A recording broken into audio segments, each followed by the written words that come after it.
mag-experiment tayo. May napanood ako sa YouTube na yung banana peel, ginawa niyang burger patty.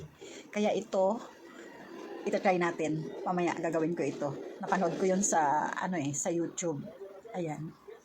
Try natin kung anong lasa niya, kung mabakla ba siya. Ayun. Ito yung laman niya, oh. Yan. Dahil gusto kong subukan, pinabili ko si Boboy ng saging. Ayan, slice natin ito mamaya. Nang parang giniling na slice. Ano ito? Balat ng saging na saba na nilaga. Yung nakita ko doon, napanood ko. Try ko gawin kung hindi ito mapakla. Ganda, oh. Ang ganda ng balat niya, oh. Oh. Malinis talaga, oh. At saka ano to, boy? Ang binili mong saging, napakaganda talaga niya.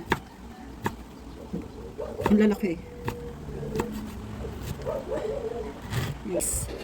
Kasi, pag hindi ko siya gamitan ng food processor, ano siya ng matagal, bukod na matagal, hindi ko siya madudurog masyado. Kasi siyempre, kailangan ito durugin. I-slice mo ng pinong-pino eh. So ito, gamitan ko na lang siya ng food processor. Ay, okay na. Ano lang, okay na. Sabi ko na, maganda na sabi. Bukan mo na. Natagalan ako ng dito eh. Matagal kasi yan. Ng slice. Ayan. Lagay mo natin dyan.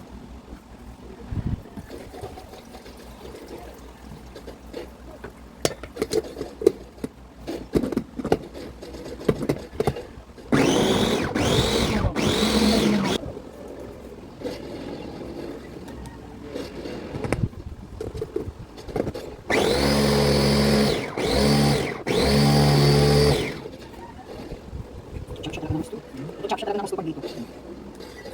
Wala siyang kaulat dito. Kaya lang dapat. Kunti-kunti ko lang. Pati yung sa amin ko na yun.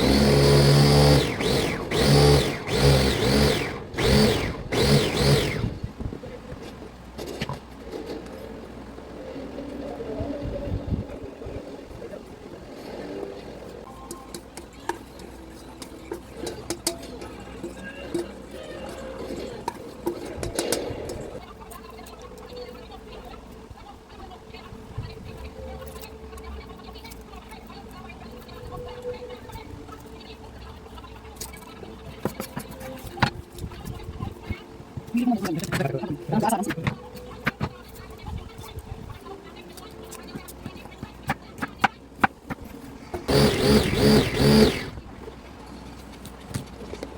Hindi na yung ubi.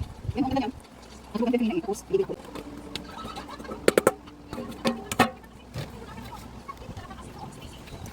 Yan siya.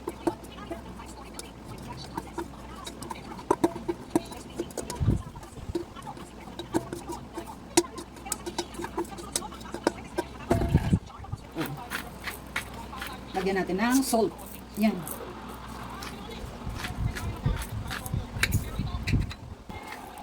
Yan. Salt lang naman yung nilagay nila doon. Yan.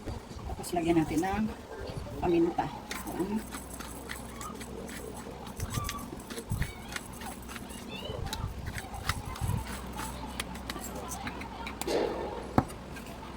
Tapos haluin yan. Ganyan.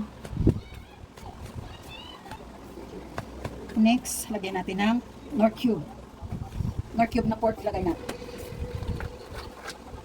Knorr cube na pork. Doon sa sa YouTube. Beef.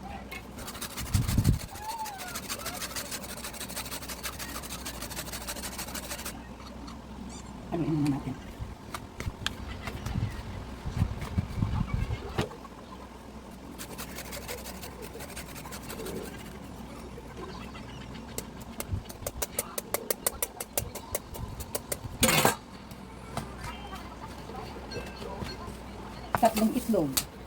Tatlong itlog kasi. Maliliit yung itlog natin eh. Tapos, kaya tatlong ilagay ko. Sa kanila nga, dalawa eh. Pero kasi, depende yun sa dami. Tapos, kamayin ko na lang.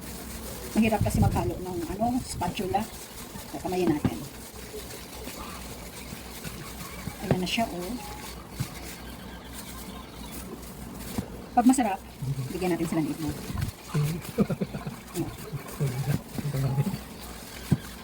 Padaanan ko dito kay Ignan.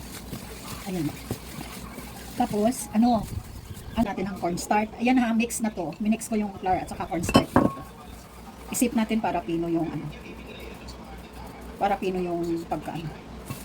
Ayan. Tapos kumain natin ulit. Kaya siguro ito nilalagyan ng cornstarch or flour para hindi siya, para magdikit-dikit siya. Ayan. So, halo-halo na siya. So, halong-halo na siya. Ang hirap naman. Kailangan. Mix na mix. Mikos-mikos na yan. Ay, tapos, lagyan na natin ito ng mantika. Patayin ko kaya yung ano dito. Sige. Electric pan dyan. Patayin ko yung... Ang sarili ko sa'yo.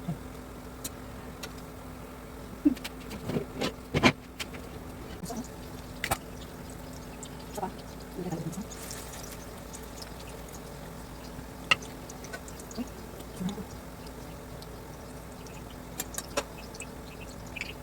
ito na yung gawa ko, oh. Tinikman ko na siya, masarap. Para din siyang ano, karne. Ayan, oh, healthy pa. Yan, oh. Masarap siya. Try nyo. Wala na kasi akong ingredients, Mar, eh. Kaya, na. Kunin mo dito mamaya pagkatapos mo ng work, ha.